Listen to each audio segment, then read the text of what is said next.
Aleluia. Poder sentar, irmãos. Abra a palavra de Deus comigo, por favor, no livro dos Juízes, capítulo 7. Texto muito pregado, muito encorajador, motivador. E acredito eu que nós precisamos dar mais uma olhada nesse texto hoje, meditar nele um pouquinho sobre a vitória do povo de Deus. Juízes, capítulo de número 7. O tempo nosso é muito curto e o texto é um texto longo. Mas vamos lá, fica de olho no texto aí, eu vou fazer uma leitura daquela mais acelerada, um pouquinho, tá? Para pelo menos o texto fique aí na mente e no coração dos irmãos. Juízes capítulo 7, a partir do versículo 1, diz assim a palavra de Deus: Jerubaal, isto é, Gideão, e todo o seu exército se levantaram de madrugada e acamparam junto à fonte de Arode. Os exércitos de Midian estavam acampados ao norte deles, no vale, perto da colina de Moré. O Senhor disse a Gideão: você tem guerreiros demais. Se eu deixar todos vocês lutarem contra os midianitas, Israel se vangloriará diante de mim, dizendo que se libertou por sua própria força. Portanto, diga ao povo, quem estiver com medo e assustado pode deixar este monte e voltar para casa. 22.000 homens voltaram para casa, restando apenas 10.000. O Senhor, porém, disse a Gideão: seu exército ainda está grande demais. Desça com eles até a fonte e eu os provarei para determinar quem irá com você e quem não irá. Quando Gideão desceu com os guerreiros até a fonte, o Senhor lhe disse: separe os homens em 2 grupos. Num grupo, coloque todos que bebem água das mãos, lambendo-a como fazem os cães. No outro grupo, coloque todos que se ajoelham e põem a boca na água para beber. Apenas 300 homens beberam água das mãos. Os demais se ajoelharam e puseram a boca na água.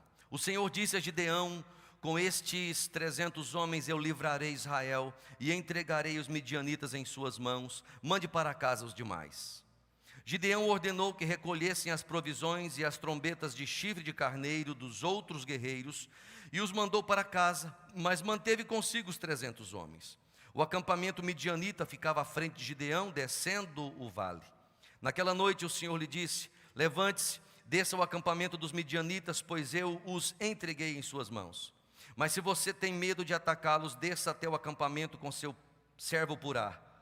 Ouça o que os midianitas estão dizendo e você se encherá de coragem e terá ânimo para atacar. Então Gideão e seu servo Purá desceram até os limites do acampamento inimigo. Os exércitos de Midian, de Amaleque e dos povos do leste cobriram o vale como uma nuvem de gafanhotos. Seus camelos eram tão numerosos como os grãos de areia da praia, impossíveis de contar.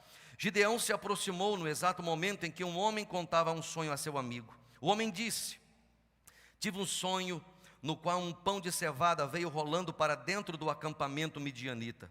Então bateu numa tenda e ela virou, desmontando-se. O amigo respondeu: o sonho só pode significar uma coisa: a espada de Gideão, filho de Joás, o israelita. Deus entregou todo o exército midianita nas mãos dele. Quando Gideão ouviu o sonho e sua interpretação, prostrou-se em adoração. Voltou para o acampamento de Israel e gritou: levantem-se, o Senhor entregou o exército midianita em suas mãos. Em seguida dividiu os 300 homens em 3 grupos e deu a cada homem uma trombeta e um vaso de barro com uma tocha dentro.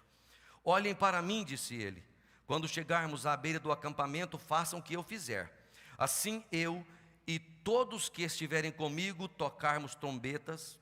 Assim que eu e todos que estiverem comigo tocarmos nossas trombetas, toquem as suas também ao redor de todo o acampamento e gritem: pelo Senhor e por Gideão.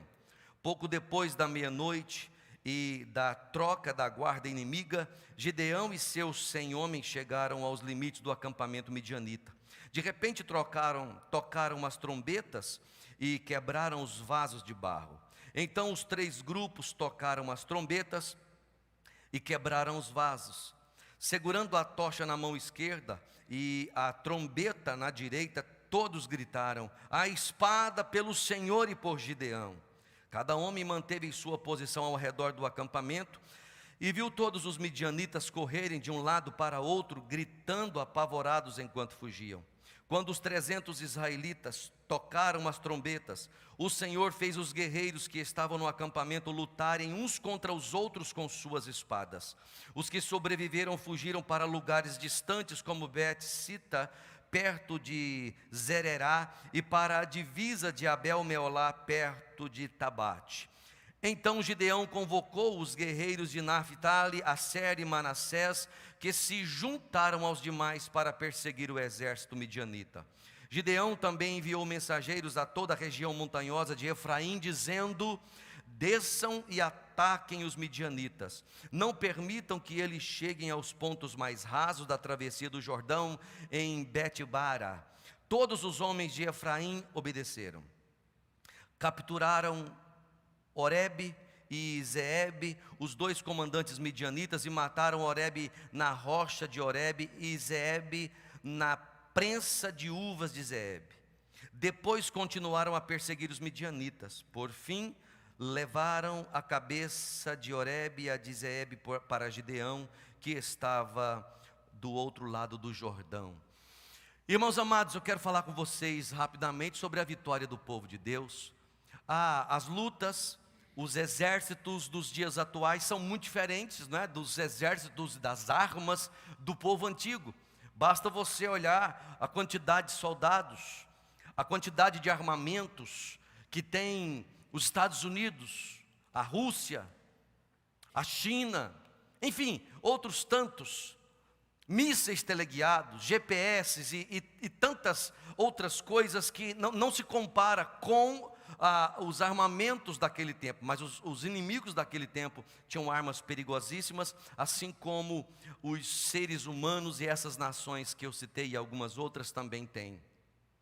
A pergunta é: como é que guerreia o povo de Deus?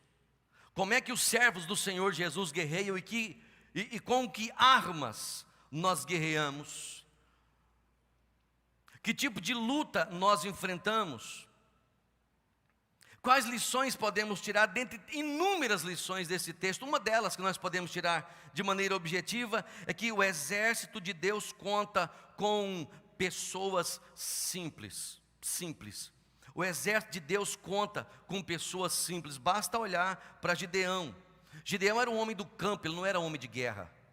Se olha para o texto nosso aqui, sobretudo no capítulo de número 6, nós vamos perceber que primeiro o povo de Deus estava enfrentando uma luta muito grande contra os inimigos em razão dos seus pecados, em razão da desobediência, em razão de não dar ouvidos à voz de Deus, à palavra de Deus. Mas você segue olhando o texto e você vai perceber que o Gideão estava no lagar, ele estava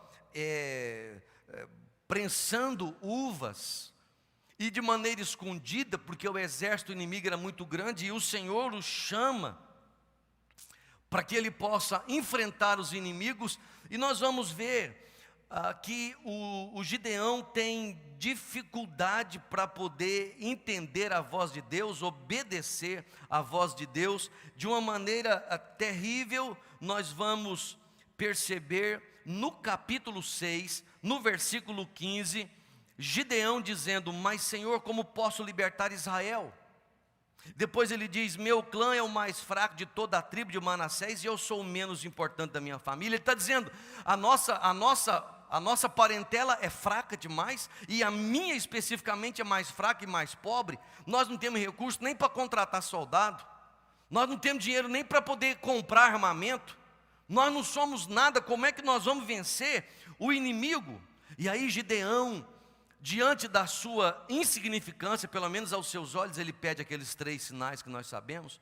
E aí tem o primeiro sinal e Deus responde com fogo. Aí tem o primeiro sinal da lã que Deus responde. Vem o segundo sinal da lã que Deus também responde. Por quê? Porque Gideão estava aqui preocupado em razão de ser ele uma pessoa insignificante.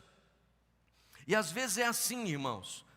Deus dá vitória para a igreja, ou Deus vai desbaratando o inimigo, Deus vai dando vitórias para o povo de Deus por meio de gente simples. Por meio de gente simples, como eu e você. Deus levantou gente simples, como nós, como Ele fez com o próprio Moisés, como Ele fez com... Lembra, Isaías, por exemplo, né, no ano que o rei Uzias morreu, Deus o chama e ele disse: orai de mim, eu estou perdido, eu sou um homem de lábios impuros. Quando ele chama Jeremias, Jeremias vai dizer: Senhor, como é que eu vou fazer o que o Senhor quer que eu faça? Eu não passo de uma criança. E Deus vai usando. Você olha para Davi quando vai enfrentar o gigante Golias, que tinha até um escudeiro, né? O escudeiro é uma espécie de auxiliar, digamos assim, não é? Que está sempre dando apoio, ou entrega escudo, entrega espada e dá um apoio para o camarada, todo cheio de aparato. O Davi vai lá no ribeiro, pega uma pedrinha e lança na testa do gigante, e a vitória vem. Por quê? Porque Deus usa gente simples para conseguir grandes vitórias. Essa é a palavra de Deus para o nosso coração. A vitória do povo de Deus tem a ver com gente simples. E outra coisa, irmãos queridos, o exército de Deus é formado por poucos e escolhidos. Você olha para o texto que nós lemos, o exército que estava à disposição ali de Israel, de Gideão, era 32 mil. E o exército do inimigo era 135 mil. 135 mil. Mas o Senhor achou muito. E aí Deus deu uma palavra: irmão, 32 mil para 135 já é um negócio muito grande de diferença, não é verdade? Então certamente alguns já estavam com medo, alguns já estavam lá dentro do coração dizendo: nós vamos morrer, nós não vamos conseguir. E numa dessa Deus fala para Gideão: vai lá e fala com a turma, os que estiverem batendo o joelho no joelho, estiver com medo, pode ir embora. E aí foram embora, só sobraram 10 mil. Você sabe o que é 10 mil contra 135 mil? É 13,5 para 1. 13,5 para 1. E aí Deus diz: Gideão, tem gente demais, 1 para 13 é demais. Vocês vão achar ainda que o poder é de vocês, que vocês é que estão fazendo a obra. Então faz o seguinte, aí vai o teste daqueles que vão beber a água lá, né?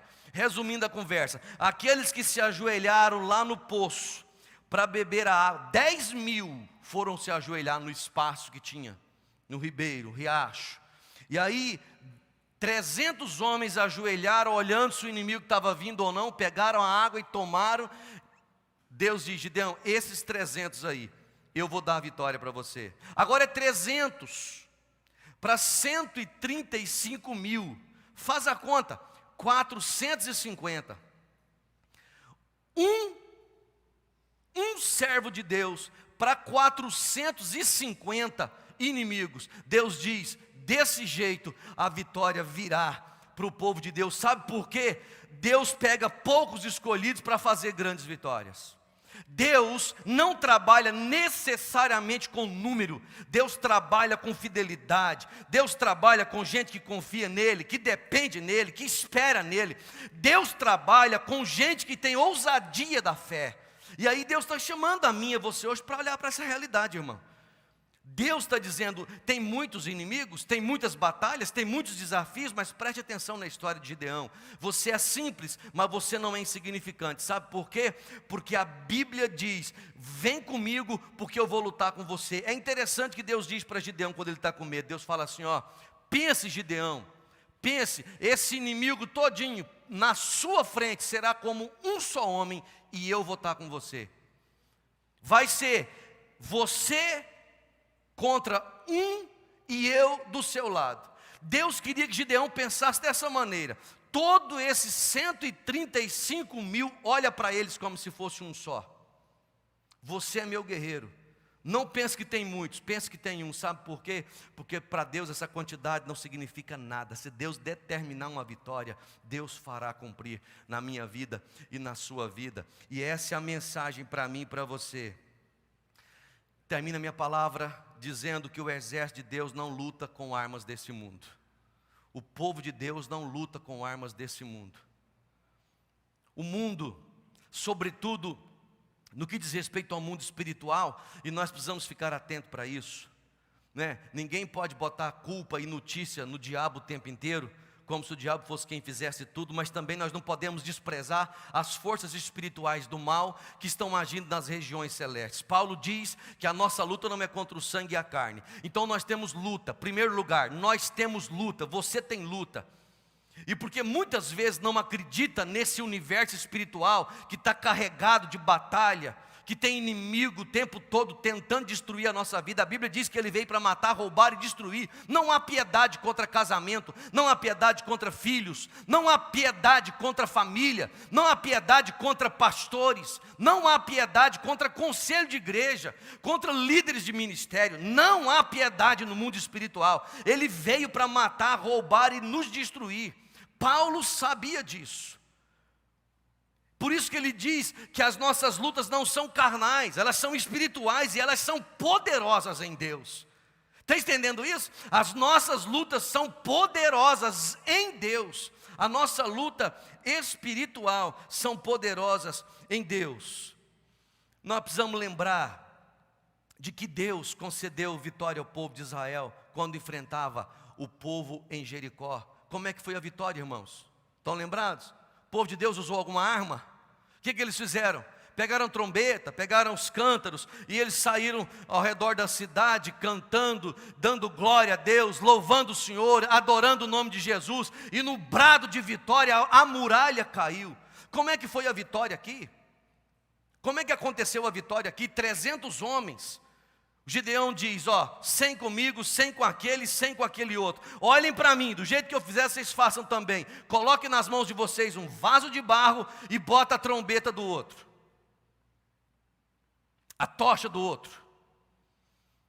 E aí, gente, quando o Gideão quebra o vaso dele, os 300 quebram ao mesmo tempo, gritam e levantam a tocha. Essa foi a estratégia de Deus. O inimigo ficou louco. À noite desbaratou os homens todos, 135 mil. Se você for ler o texto depois no capítulo 8, no versículo 10, você vai perceber que dos 135 mil, 120 foram destruídos naquela batalha. E outros 15 mil pegaram o beco. Por quê? Porque a vitória de Deus é construída à maneira de Deus. Então preste atenção, eu quero terminar com essa palavra. Preste atenção, quando é que a igreja vence? Quando é que você vence? Você vence quando você ouve a voz de Deus. Preste atenção nisso, irmão. Você vence quando você ouve a voz de Deus. E a voz de Deus está registrada na sua palavra. Você vence quando ouve a voz de Deus. É interessante. É muito interessante. Deus não estimula, preste atenção nisso. Deus não estimula a igreja a ficar pedindo sinais de Deus. Deus não estimula. Sabe por quê? Porque no fundo, pastor, é pecado a gente pedir sinais para Deus, fazer prova de Deus. Irmão, eu não vou entrar nesse mérito. Eu não vou entrar nesse mérito. Mas eu quero dizer uma coisa para você. Se a igreja é uma igreja da palavra, se a igreja é uma igreja que devora a palavra, que conhece a palavra, que estuda a palavra, que compreende a palavra, a revelação de Deus está com você, o conhecimento de Deus está com você. Com quem que eu vou casar? Como é que eu vou lidar no meu relacionamento? Como é que vai ser o meu comportamento no trabalho? Você não precisa pedir prova de Deus, você precisa ler a Escritura em oração e você vai percebendo a direção de Deus, você vai percebendo Deus norteando a sua vida. Nós não podemos, irmãos, ignorar a palavra de Deus. Quando nós ouvirmos a voz de Deus, você tem que obedecer à voz de Deus. A vitória vem quando você ouve, e a vitória vem quando você obedece à voz de Deus. A vitória vem não apenas quando você ouve e quando você obedece, mas a vitória vem quando você decide lutar a sua guerra com as armas espirituais.